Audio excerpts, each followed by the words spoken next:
She stood in my doorway holding a manila envelope like it was a trophy she had just won at a competition I didn't know we were having. My son stood behind her, hands in his pockets, not quite meeting my eyes, and I remember thinking, this is the moment. This is the one I've been waiting for. But I'm getting ahead of myself. Let me start from the beginning, because none of this makes sense without the whole story. My name is Thomas Caldwell. I'm 64 years old. I spent 31 years building a home renovation company from nothing, and I mean nothing. I started with a used pickup truck, $2,000 I borrowed from my father-in-law, and a willingness to work 16-hour days until my hands bled. Caldwell Home Solutions. If you live anywhere near Nashville, Tennessee, you've seen our signs on front lawns. We did kitchens, bathrooms, full home remodels. At our peak, we had 62 employees and contracts with 3 major real estate development firms. The business was worth somewhere around $38 million when I finally decided it was time to slow down. My wife, Carol, passed away 4 years ago. Ovarian cancer. 18 months from diagnosis to the day I held her hand in that hospital room and watched her take her last breath. She was the most decent human being I have ever known, and not a day goes by that I don't reach across the bed in the morning and feel the cold, empty space where she used to be. We had one child, our son, Ryan. He was 31 when Carol died, and I'll be honest with you, I spoiled that boy. Carol always said I did. She'd tell me, "Thomas, you're not doing him any favors," and I'd wave her off because I'd worked so hard my whole life that I wanted Ryan to have everything I didn't. Every summer camp, every private school, every trip. When he wanted to study business at Vanderbilt, I paid every penny without blinking. I thought I was being a good father. I thought giving your child the world was the same as loving him well. It isn't. I know that now. Ryan married a woman named Melissa about 3 years before Carol passed. Melissa is sharp, smart in a calculating way, if you know what I mean, the kind of smart that's always running numbers in the background, always figuring out what something is worth, what something could be worth, what she might be able to get if she positioned herself correctly. I tried not to judge her. Carol didn't like her much, but she kept that mostly to herself. After Carol died, something shifted in Ryan. He came to work at Caldwell Home Solutions. I'd offered him a position as operations manager, thinking I could ease him in slowly and eventually hand him the reins the right way, with proper training, with mentorship. He was good with clients, charming, like I used to be when I was young, but he wanted things faster than I was ready to give them. About 8 months ago, Ryan sat me down at my kitchen table, the same kitchen table where I'd helped him with his homework as a kid, and he said, "Dad, you should retire. You've earned it. Let me take over. I'm ready." I told him I wasn't sure he was ready. I told him there were things about running a company that you only learn by living through hard seasons, and he hadn't lived through enough of them yet. He got quiet. Melissa, who was sitting next to him, smiled in this thin, practiced way and said, "Thomas, you look tired. We just want to take care of you." Looking back, that sentence should have told me everything. 3 weeks later, I agreed. Not because they convinced me, but because I'd been thinking about it myself. My right knee was giving me trouble. I hadn't slept well in months, and honestly, I was lonely. 64 years old, widower, living in a 6-bedroom house alone. I thought maybe if I stepped back, Ryan and I could finally just be father and son again instead of employer and employee. I thought maybe we'd have Sunday dinners. I thought a lot of things. I called my attorney, a man named Gerald Park, who had handled all my legal work for 22 years. I told him what I wanted to do. Gerald is not the kind of man who gets excited easily, but when I explained the terms I had in mind, he got very quiet and then said, "Thomas, are you absolutely sure about this?" I told him I was. What Gerald drafted was not a simple transfer of ownership. I want you to understand that, because it matters enormously to what comes next. Gerald drafted a conditional share transfer agreement, a contract that would transfer 70% of Caldwell Home Solutions to Ryan over a period of 3 years, with the remaining 30% transferring at the end of year 3, provided that certain conditions were met. These conditions were spelled out in what the contract called Schedule B. Ryan had to maintain revenue within 15% of the 3-year average. He had to retain key employees. And there was one more condition, one that Gerald suggested, and that I almost didn't include, but ultimately agreed to. The condition was this: I retained the right to what the contract called dignified standing, meaning Ryan could not remove me from the property I had designated as my primary residence, could not publicly demean or disparage me, and could not interfere with my access to basic financial accounts I had kept in my own name. If any of those conditions were violated and confirmed by a third-party review, Gerald's firm would serve as arbitrator. The share transfer would reverse entirely. All 70% would revert to me, and Ryan would owe a reversion fee equal to 15% of the company's appraised value at the time of violation. Ryan signed the contract. He sat at Gerald's conference table, skimmed through it the way young people skim through terms and conditions on an app, and signed. Melissa was there. She barely glanced at Schedule B. I remember Gerald sliding the folder across the table and saying, "Ryan, you may want to read Schedule B carefully." Ryan looked up, smiled, and said, "Gerald, I trust my dad." Then he signed. Gerald looked at me. I looked at Gerald. We said nothing. For the first 2 months, things were fine. Ryan came into the office every day. He made some changes, fired 2 project managers I thought were solid, rebranded some of our marketing materials, started chasing bigger commercial contracts that I wasn't sure we had the bandwidth for. I stayed home mostly. I gardened. I watched baseball. I called Ryan on Wednesdays to check in, and he'd give me brief, polished updates that felt more like press releases than conversations between a father and son. Then the calls got shorter. Then they stopped coming from his end. Around month 3, Ryan came by the house on a Saturday afternoon. Melissa was with him. They sat in the living room I'd painted myself when Ryan was 4 years old, where Carol and I had put up every Christmas tree, and Ryan told me he and Melissa had been thinking about the house. "The house?" I said. "It's a lot of space for one person, Dad," he said. "And honestly, the location, if we sold it and you moved into something smaller, more manageable." "This is my home," I said. Melissa smiled again. That same practiced smile. "We're just thinking about what's best for you, Thomas. A nice condo, maybe something in a retirement community, somewhere you'd have people around." "I have people around," I said. "I have my neighbor Frank. I have my bowling league. I have Gerald. I'm not lonely." Ryan sighed like I was being difficult, like I was a child refusing to eat my vegetables. "We'll talk about it more later," he said. We didn't talk about it more later. Instead, about 6 weeks after that conversation, I came home from my Thursday bowling night to find that the security code on my front door had been changed. I stood on my own front porch at 9:30 in the evening, punching in the numbers I'd used for 11 years, and the little red light just kept blinking at me. I called Ryan. It rang 4 times and went to voicemail. I called again. Same thing. I ended up calling my neighbor Frank, who is 71 and a retired plumber and one of the best human beings on this earth, and I slept on Frank's couch that night. My own couch was behind a door I couldn't open. Ryan finally called me back the next morning. He said it was a mistake. A technician had been out to upgrade the system and must have reset the code. He gave me the new code. But here's the thing about a mistake. It doesn't feel like a mistake when the person who made it takes 14 hours to call you back. Over the next several weeks, things moved quickly in a direction I hadn't anticipated. I started getting calls from employees, people who had worked for me for years, telling me things. One of my best project foremen, a man named Dale who'd been with me for 16 years, called to tell me Ryan had let him go. Said the company was restructuring. Dale was 61 years old with a wife and a mortgage and a grandchild on the way. Then my office assistant called, then one of our senior estimators. Meanwhile, the commercial contracts Ryan had been chasing weren't closing.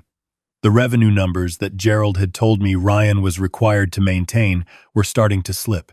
I knew this because I still had access to the financial accounts I'd kept in my own name, and I watched, from a distance, as the company started bleeding. But here's the part that really mattered. Here's the part that changed everything. One evening, Ryan came to the house. This time it was just him, no Melissa. He sat at the kitchen table and looked at me for a long time, and I thought just for a moment that he was going to apologize, that he was going to say he'd gotten in over his head, that he needed my help, that he was sorry for the door code and for Dale and for all of it. I wanted so badly for that to be the conversation we were about to have. Instead, he slid a piece of paper across the table to me. It was a real estate listing, a senior living community in Brentwood, 2-bedroom unit. Nice enough, I suppose, if you are the kind of person who wants to spend your remaining years in a carpeted hallway that smells like institutional coffee. I think you'd really like it there, he said. They have activities. A pool. I looked at the listing. I looked at my son. I thought about Carol telling me, "Thomas, you're not doing him any favors." I thought about the day Ryan was born, how I'd sat in the hospital parking lot and cried because I was so happy and so terrified at the same time, because this small person was now my responsibility, and I was determined to do right by him. I thought about Schedule B. "Ryan," I said, "do you remember signing a contract when I transferred the company to you?" He nodded, slightly impatient. "Of course. Do you remember Gerald asking you to read Schedule B carefully?" A pause. Something flickered across his face, not quite recognition, more like the beginning of an unease he couldn't quite name yet. "I remember," he said. "I'd like you to call Gerald," I said. "I'd like you to ask him to pull up Schedule B and read it to you. Every word." Ryan stared at me. "Dad, what are you—" "Call Gerald," I said. He didn't call Gerald that night, but he did call Melissa, and Melissa apparently called their own attorney, because 3 days later I received a certified letter from a law firm I didn't recognize, informing me that Ryan Caldwell, as majority shareholder of Caldwell Home Solutions, was initiating a voluntary restructuring of living arrangements regarding the primary residence at my address, and that I had 30 days to vacate. 30 days. I sat with that letter for a long time.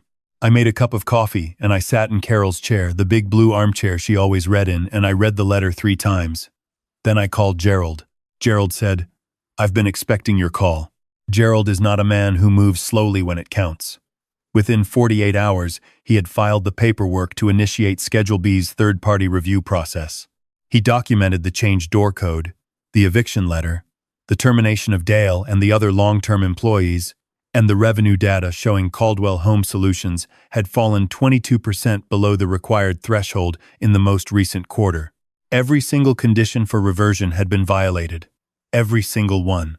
I want to be clear about something, because I know some of you are wondering. I had my own money. I had savings, a pension, accounts Ryan had no access to. I was never truly without resources. But I had made a deliberate choice not to fight back in the obvious ways, not to call Ryan and scream at him, not to show up at the office and make a scene. I let things unfold. I let him make his choices. I let the contract do what it was designed to do. Gerald sent Ryan a formal notice on a Tuesday morning. I know it was a Tuesday because Frank was over for coffee, and we were watching the news when my phone rang, and it was Ryan. And his voice was completely different from any voice I had ever heard from him before. He sounded like he did when he was 9 years old and had broken a neighbor's window and knew he had to tell me. "Dad," he said, "what is Schedule B?" "Call Gerald," I said. "He'll explain it." "Dad, I read it. I read it last night. Melissa and I went through the whole thing and that reversion clause. That can't be." His voice broke. Actually broke. "That's the whole company. That's everything." "It is," I said. Silence on the line. "Dad, please. I didn't understand what I was signing. I didn't read it carefully enough." Gerald told you to read it carefully," I said. "Do you remember that? He said it directly to you." More silence. Ryan and Melissa came over that same evening. They sat in my living room, both of them this time, and I want to tell you that Melissa's practiced smile was completely gone. She looked like a woman who had just learned that the game she thought she'd won had different rules than she'd realized, rules that had been there the whole time, written clearly in a document she hadn't bothered to read. Ryan said he was sorry. He actually said the words, "I'm sorry." Dad and I believe he meant them. Or at least, I believe he meant them in the way that people mean things when they are also very afraid of the consequences of having done what they did. Genuine remorse and self-interest can look remarkably similar from the outside. I told Ryan I wasn't interested in punishing him. That was the truth. I never set any of this up to punish him. I set it up because Gerald had advised me to protect myself. and because somewhere in the back of my mind, in a place I hadn't fully examined until that moment, I had understood that Ryan was not quite the man I had raised him to be yet. That he needed to learn something that I couldn't teach him directly, because he wouldn't have heard it from me. He needed to learn it the hard way. The way I'd learned almost everything that actually mattered. The share transfer reversed. All 70% came back to me. Gerald's firm processed the paperwork within 10 days. Ryan owed the reversion fee, a significant sum that he did not have in cash, and that he and Melissa had to negotiate a payment plan for with their own attorney and mine. It was not a pleasant process for them. I did not enjoy watching it, but I did not intervene to make it easier, either. Here is what I told Ryan when we finally sat down and had the real conversation, not the panicked phone call, not the apologetic visit, but the quiet Saturday morning when it was just the two of us at the kitchen table with coffee and no lawyers present. I told him that his mother had worried about what I was doing to him, that she had said to me, more times than I could count, that giving a person everything is not the same as preparing them for anything. I told him I had known she was right and done it anyway because it made me feel good to give, and that my feeling good and his actual well-being were not the same thing. I told him I was sorry for my part in that. He cried. A real cry, not a performance.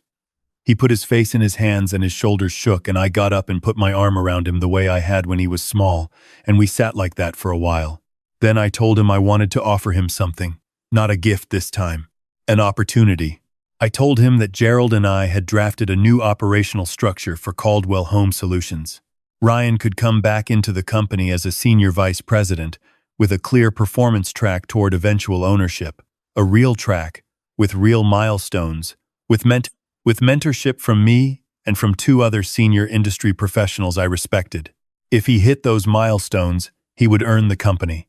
Not receive it, earn it. He asked me why I would do that after everything.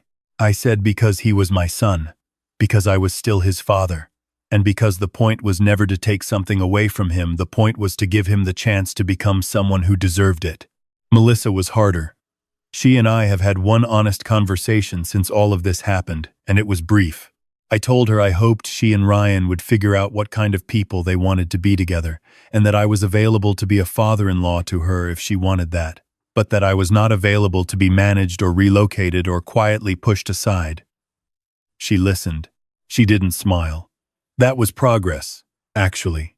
Ryan started at the company 3 months ago.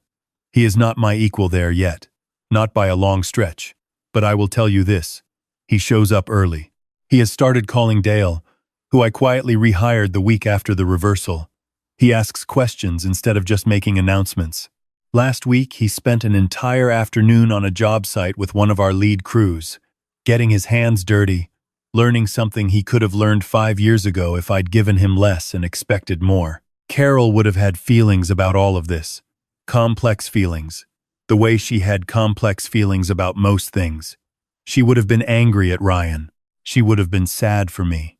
And then eventually, because this was the kind of woman she was, she would have looked at the three of us and said something very quiet that cut straight to the center of everything, and we'd have all stared at our plates for a moment. I still reach across the bed some mornings, but I'm okay. I have Frank, and my bowling league, and my kitchen table where my son and I are slowly, carefully, building something new out of the wreckage of what we almost lost. Not because I forced it, not because I punished him into it, because the contract said what it said, and he finally read it. All of it. Every word. And what came after that part? We're writing together.